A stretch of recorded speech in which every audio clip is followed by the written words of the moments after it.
Allez, on poursuit notre visite de la CEA ici à Colmar. On est accueilli par son président Frédéric Bierry. Tout d'abord, merci de nous accueillir.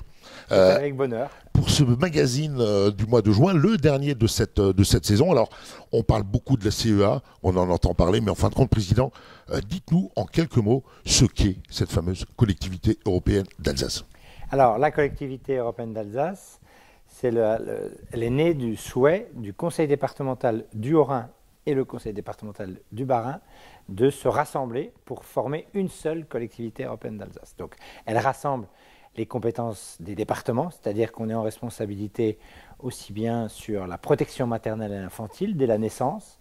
Ça se poursuit dans le soutien à la protection de l'enfance. Vous savez, malheureusement, il y a 4000 enfants placés en Alsace. Donc nous les accompagnons, nous assurons leur éducation. Ça, c'est une fonction forte de notre collectivité. Nous sommes en responsabilité dans les collèges, sur les routes. Les personnes âgées, on a un vieillissement important aujourd'hui, comment on accompagne l'autonomie, mais aussi dans les établissements, les EHPAD, les maisons de retraite. On est en responsabilité sur le handicap, sur l'insertion. Il y a aujourd'hui 41 000 bénéficiaires du RSA. Nous avons cette responsabilité d'accompagner vers l'emploi les bénéficiaires du RSA. Donc voilà une partie. Alors bien sûr, on va accompagner le domaine de la culture, le domaine du sport. On va y revenir. Donc on a, voilà un peu en quelques mots les routes, 6400 km de routes dont nous avons la responsabilité. Nous avons récupéré les compétences des routes et puis nous avons augmenté nos compétences en étant en responsabilité sur les routes nationales que nous ne gérions pas auparavant, ces 300 km de route qui s'est rajouté aux 6000 dont nous avions déjà la responsabilité. On est en responsabilité sur le bilinguisme et le 28 juin, on a les assises du bilinguisme, c'est une grande manifestation pour essayer de promouvoir la pratique à la fois de l'alsacien et de l'allemand. On est en responsabilité sur tous les domaines du transfrontalier. En tout cas, ce n'est pas le travail qui manque au niveau de la CEA. On va parler un peu de football et je sais que vous avez un lien particulier avec notre sport puisque dans la vallée de Schirmeck, dans vos jeunes années, vous aviez un short et des chaussettes pour jouer au football. Oui, moi je considère que je dois tout au football, quoi. Je ne serais pas à la place où je suis sans l'engagement associatif, sans le foot. J'ai une pensée pour tous mes entraîneurs qui m'ont permis à la fois de pratiquer ce qui était bien évidemment, qui restera toujours mon sport de prédilection, le foot. J'ai commencé, je crois, en marchant, j'ai commencé à jouer jusqu'à 29 ans. J'ai arrêté parce que je suis devenu maire, à l'époque maire de Schirmeck, mais je dois beaucoup au foot. Et d'ailleurs, c'est aussi, je suis devenu attaché parlementaire grâce au foot parce que je joue au foot à Vich. Et le maire de Vich à l'époque, Alain Ferry, qui a ensuite été député, venait s'entraîner avec nous. C'est comme ça qu'on a sympathisé, que j'ai participé ensuite à ces campagnes électorales. Mais donc, le foot m'a donné beaucoup de choses, beaucoup de joie d'abord. Quand j'ai jamais retrouvé, même dans les victoires électorales, dans les moments forts de la création de la collectivité, je n'ai pas retrouvé le même bonheur que quand on gagnait un championnat. J'en ai pas gagné tant que ça, les championnats, mais quand on a gagné les championnats, c'était quand même des moments les plus merveilleux, je garde ça en tête. Je garde aussi en tête les dimanches soirs quand on avait perdu. Il ne fallait pas me parler le dimanche soir. Lundi matin, ça allait mieux, mais le dimanche soir, c'était... Et donc, le foot m'a appris beaucoup, l'esprit du collectif, le sens de l'engagement. J'ai été bénévole aussi dans plusieurs clubs. Je veux dire, c'est l'esprit d'équipe, c'est une école de la vie, le sport, on le dit régulièrement. Et moi, je dois donc beaucoup au football. Et vous devez beaucoup au football, certes, mais la CEA accompagne et participe au développement du football.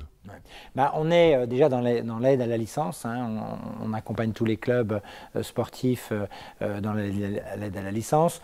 On a, rien que sur les 3 dernières années, c'est plus de 60 millions d'investissements qu'on a accompagnés dans les équipements sportifs portés par les communes ou les intercommunalités, donc pour pouvoir mener à bien soit des salles de sport, des terrains de football. Donc on a toujours été partenaire des communes, des intercommunalités dans la possibilité de déployer de nouveaux équipements. On est dans le sport scolaire, puisqu'on accompagne les sections sport-études. Il y en a quelques-unes dans le territoire alsacien. Le sport aussi autour du handicap, puisque nous sommes en responsabilité sur les missions du handicap. Donc, et puis, on est plutôt sport amateur. Mais on accompagne aussi aujourd'hui le projet de restructuration du club de la Méno, parce que, bon, bien sûr, le Racing, c'est notre club de cœur. Oui, avec des travaux qui vont démarrer incessamment sous peu. Revenons un petit peu à votre vision du sport en général et du football en particulier après cette période Covid qui a impacté beaucoup de monde en Alsace et partout ailleurs. Alors, je ne vous cache pas qu'aujourd'hui, il y a un enjeu de redonner un nouveau souffle à l'engagement. Parce que de manière générale, la Covid a contribué à baisser le nombre de pratiquants, de bénévoles. Et aujourd'hui, on peut avoir de très beaux équipements sportifs. Si on n'a plus de bénévoles dans les clubs, on risque de mettre vraiment en péril la survie de la pratique sportive, et on sent un espèce d'essoufflement. Les familles avec leurs enfants, ils déposent le gamin à l'entrée du stade, et puis les bénévoles doivent gérer. Ça, je crois que ça ne va pas tenir sur la durée, quoi. Je pense qu'il faut qu'il y ait une prise de conscience de nos concitoyens qui doivent tous apporter leur engagement, soutenir la dynamique et la vitalité de la vie associative. Ça suppose s'engager. Donc moi, j'en appelle aussi à la responsabilité des familles, à ceux qui ont aussi du temps, qui peuvent le donner aux autres. Et puis l'engagement, ça peut donner un sens à la vie. Je suis là pour en témoigner. Alors justement, vous parliez de bénévoles. Est-ce que vous auriez un message d'encouragement à adresser à nos 15 000, 20 000 bénévoles qui œuvrent tous les week-ends pour notre football? Alors d'abord, un grand merci. Parce que moi, je mesure le travail que ça justifie.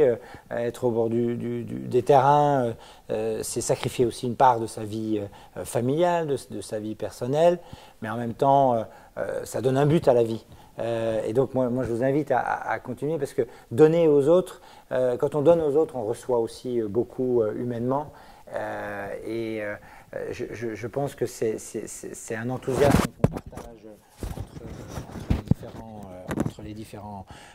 entre les différents acteurs d'un territoire.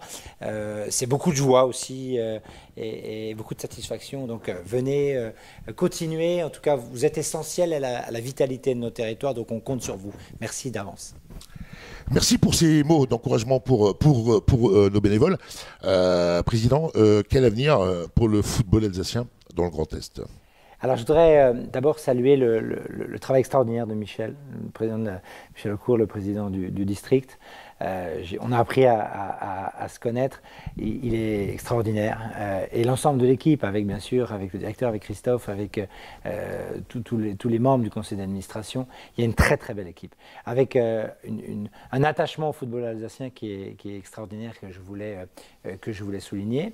Et cet attachement, il se manifeste aussi par une démarche démocratique forte, d'aller à la rencontre, tout le travail qui a été fait pour aller à la rencontre de l'ensemble des clubs. Je pense que c'est essentiel. Vous savez, moi j'ai fait 80 jours à la rencontre des habitants, et là je viens de finir un grand travail d'échange avec l'ensemble des 7 territoires qui nous a permis une organisation de la collectivité européenne d'Alsace. Et cette organisation, c'est la même avec le district aussi en 7 territoires, et ça nous rassemble encore un peu plus, puisqu'on a les mêmes territoires d'organisation, avec la même volonté d'être à l'écoute de nos concitoyens en proximité, et là en l'occurrence à l'écoute des clubs, qui s'est manifestée par aussi une consultation qui a eu à peu près les mêmes résultats, d'une volonté des Alsaciens de retrouver une Ligue d'Alsace comme ils veulent retrouver une région Alsace à part entière. Donc on a beaucoup d'objectifs en partage. Et puis surtout, ce que je voulais souligner, c'est le projet, quoi. Il y a un projet fort construit par le district pour redevenir une Ligue Alsace. Et je pense que c'est une condition sine qua non d'un retour à un véritable souffle à l'engagement. Je pense que si on veut que les bénévoles reviennent et alimentent les clubs, il faut leur simplifier aussi la vie. Des grandes distances sur un périmètre comme le Grand Est, ça n'a pas de sens. On voit bien que c'est la demande aujourd'hui des bénévoles des clubs, c'est la demande des Alsaciens. Elle sera entendue. Et nous construisons les choses pour qu'elle ce soit le cas. Donc un retour fort du football en Alsace. Bien évidemment, comme un retour fort institutionnel de l'Alsace. Le travail est engagé jusqu'à l'Élysée. J'ai encore écrit à la toute nouvelle ministre des Sports pour pouvoir la rencontrer sur le sujet. Mais je ne doute pas, puisqu'elle a dit qu'il fallait écouter, dans le sport, il fallait beaucoup de démocratie. En Alsace, on construit la démocratie. Je ne peux pas imaginer qu'elle n'entende pas à la fois la volonté de la démocratie des clubs et la volonté du président de la République lui-même de permettre le retour de Ligue de sport en Alsace. Et avant de conclure, Monsieur le Président, un petit mot, puisque c'est les vacances dans quelques jours, un petit mot pour tous ces bénévoles dont vous aviez parlé tout à l'heure. Peut-être de bonnes vacances à tous. Oui, de très bonnes vacances. Ressourcez-vous en vacances, parce qu'il faut de temps en temps reprendre du souffle. Reprenez ce souffle, reposez-vous, profitez bien de vos familles, de vos enfants et puis des amis, parce que c'est aussi un moment privilégié. Et puis au retour, de très bons championnats aux uns et aux autres et de très belles réussites. Merci Président de votre accueil, de votre générosité, de votre gentillesse.